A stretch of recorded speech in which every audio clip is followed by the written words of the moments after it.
A lot of athletes train perfectly, hit all their workouts, follow their nutrition plan, and still feel bloated, nauseous, exhausted, or even flat. What if your nutrition plan is great, but your gut can't actually absorb it? That's the core idea of today's lecture. As athletes or future professionals working with athletes, or as an individual just trying to build your knowledge, we spend a lot of time talking about macros, calories, hydration, and supplements, but none of that matters if digestion and absorption aren't working properly. Performance doesn't start in the muscles, it starts in the gut. And today we're going to connect digestion, absorption, and gut health directly to energy availability, recovery, immune function, consistency in training, and performance. So let's simplify this. Digestion is the process of breaking food down, while absorption is actually the process of moving nutrients into the bloodstream. If either of those steps is impaired, fueling fails. Even if food intake looks perfect on paper, from a sports nutrition lens, carbohydrates need to get to glycogen for training. Protein needs to be used for muscle repair and adaptation. Fat to build hormones and long-term energy.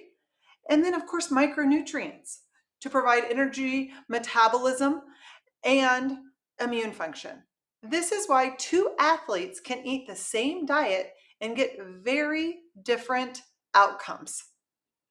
You can eat perfectly and still underfuel if digestion and absorption is compromised. Instead of memorizing anatomy, let's treat the GI tract like performance checkpoints. So checkpoint number 1, the mouth. Chewing matters. Faster eating equals more digestive stress later. Checkpoint number 2, the stomach. Meal timing matters here. Large, high-fat, high-fiber meals right before training often leads to cramping or nausea. We need time for meals to get out of the stomach and into checkpoint number 3, which is our small intestine. This is where most nutrient absorption happens.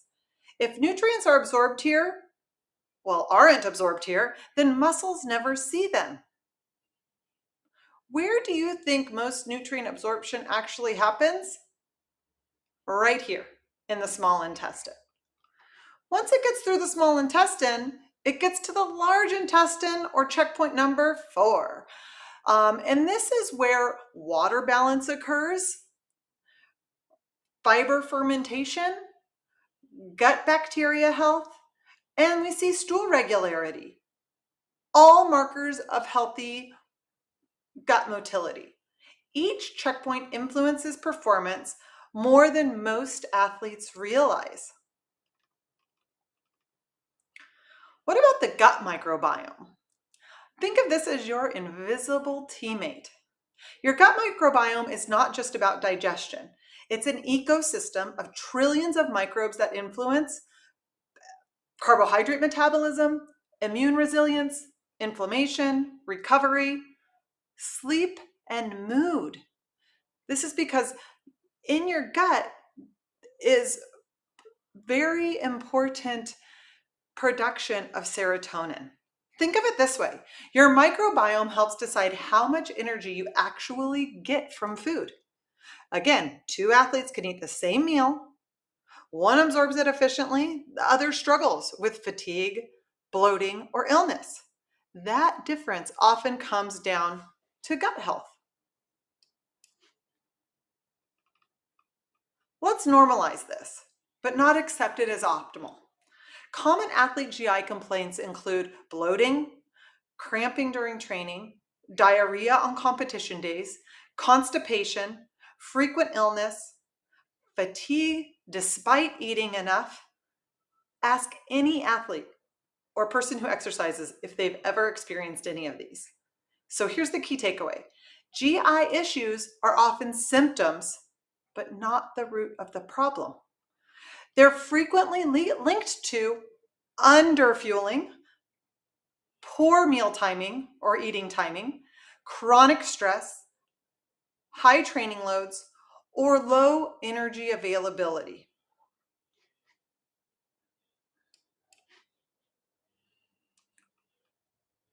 Most athletes aren't doing this on purpose. The common mistakes that we see are too much fiber, too close to training or exercise, over-reliance on gels, bars, and sports drinks, chronic dehydration, poor meal timing, skipping recovery nutrition, extreme or restrictive dieting patterns, which often come from very busy schedules, the diet culture we live in, fear of weight gain, and most of all, possibly lack of education. It's not a lack of effort. Here's where we shift from problems to solutions. Athlete-friendly strategies could include matching fiber timing to training, building microbiome diversity gradually, practice pre-training fueling, stay consistently hydrated, eat mindfully when possible, use supplements intentionally, not reactively. And a key reminder here is that gut health strategies should support training and not interfere with it. Each of these strategies could have a video in and of themselves, but this is a good starting point.